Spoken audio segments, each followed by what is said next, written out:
రెండోది chest, third one hips. ఇవి చూపెడుతున్నా మీకు అందుకని. తర్వాత ప్రైవేట్ పార్ట్స్, మీరు యూరిన్కి వెళ్ళడానికి మనము ఎట్లా అండర్వేర్ వేసుకొని ఉంటాం. ఇవన్నీ ఎందుకు చెప్తున్నా అంటే మీకు నవ్వు రావచ్చు కానీ నవ్వే విషయం కాదు. సో ఈ రెండు విషయాలలో మీరు ఇప్పుడు చిన్నపిల్లలు కదా, మీ అమ్మ స్నానం పోస్తుంది. ఎవరికి వీనికి స్నానం పోస్తుంది, వీళ్ళమ్మ బట్టలు ఇప్పేసి స్నానం పోస్తుంది. దీనికి ప్రైవేట్ అంటూ ఏమి ఉంచదు వీళ్ళమ్మ. కానీ ఏదన్నా పక్కింటోడు వచ్చి నువ్వు డ్రెస్ ఇప్పేయి, రిమూవ్ యువర్ డ్రెస్ అన్నాడు అనుకోండి,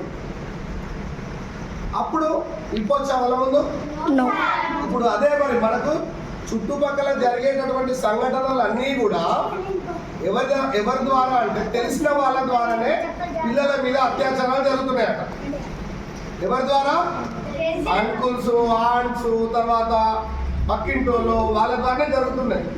సో వాళ్ళు ఎప్పుడైనా మిమ్మల్ని ముట్టేటటువంటి సిచ్యువేషన్ కనుక వచ్చింది అనుకోండి, వాళ్ళు అప్పుడప్పుడు బుగ్గలు తీస్తూ ఉంటారు. తర్వాత లిప్ ముడతా ఉంటారు, చెస్ట్ ముడతా ఉంటారు, తర్వాత ప్రైవేట్ ప్లేసెస్లో చేతి పెడతా ఉంటారు, తర్వాత హిప్స్ దాపుతూ ఉంటారు ఉద్దేశపూర్వకంగా. అట్లా దాపితే అది సేఫ్ కాదు. ఒక మీ మదర్ మాత్రమే మిమ్మల్ని తాకడానికి అర్హత ఉంటుంది. అదే చిన్నపిల్లలు అయితే ఒక ఫాదర్ కూడా తాకుతాడు.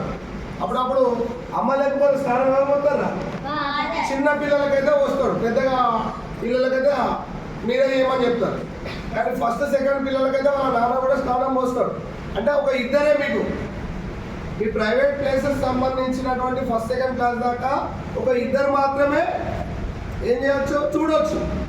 ఇంకా వాళ్ళు కాకుండా ఎవరైనా మీ ఇంటి పక్క వాళ్ళు, అంకులో, ఆంటో ఇట్లాంటి సందర్భాల్లో వచ్చి మరి మనల్ని ఇబ్బంది పెట్టడానికి ట్రై చేస్తారు. మనకి ఇబ్బంది అని కూడా తెలియదు, పప్పి అంటాడు. మనకు ఇబ్బంది అని తెలియదు, అంటే మీకు తెలియదు కాబట్టి ఈ విషయాలు మనం నేర్చుకుంటున్నాం. సో ఈ 4 ప్లేసెస్లో కనుక ఎవరన్నా తాకుతున్నారు అంటే మీరు డేంజర్లో ఉన్నట్టు లెక్క. మీ ఇంటి పక్కోడో, మీ తెలిసిన చుట్టాలు కూడా అప్పుడప్పుడు వస్తూ ఉంటారు కదా చుట్టాలు, వాళ్ళు వీళ్ళు వచ్చి అప్పుడప్పుడు ఉత్తగానే ముడుతున్నారు అనుకోండి ఈ ప్లేసెస్లో ఉద్దేశపూర్వకంగా. అప్పుడు మీరు ఏం డిసైడ్ కావాలి, ఇదేదో తప్పు చేస్తున్నాడు వీడు, నన్ను ఇబ్బంది పెడుతున్నాడు అని గుర్తు పెట్టుకోవాలి. అర్థమవుతుందా?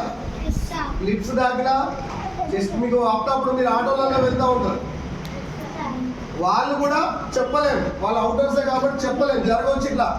నేను మీకు ఎందుకు చెప్తున్నా అంటే కొన్ని సంఘటనలు మా దృష్టికి కూడా రావడం జరిగింది ఈ మధ్యకాలంలో. So lips, chest, private places and hips ఎవ్వరు ఉద్దేశపూర్వకంగా తాకిన ఐదర్ టీచర్ అయినా కూడా తప్పే. అర్థమవుతుందా? మరి ఇట్లా తాకుతుంటే ఏం చేయాలి? మరి తాకుతాడు, మనం చిన్నోళ్ళ మరి పెద్దోడు తాకుతున్నాడు, ఏం చేయాలి అంటే ఫస్ట్ చేయాల్సిన పని ఏం తెలుసా? మీ అమ్మకి చెప్పాలి. మీకు బాగా నమ్మకస్తులు ఎవరు ఉంటారు? అమ్మనే మనకు నమ్మకస్తులు. ఎవరు?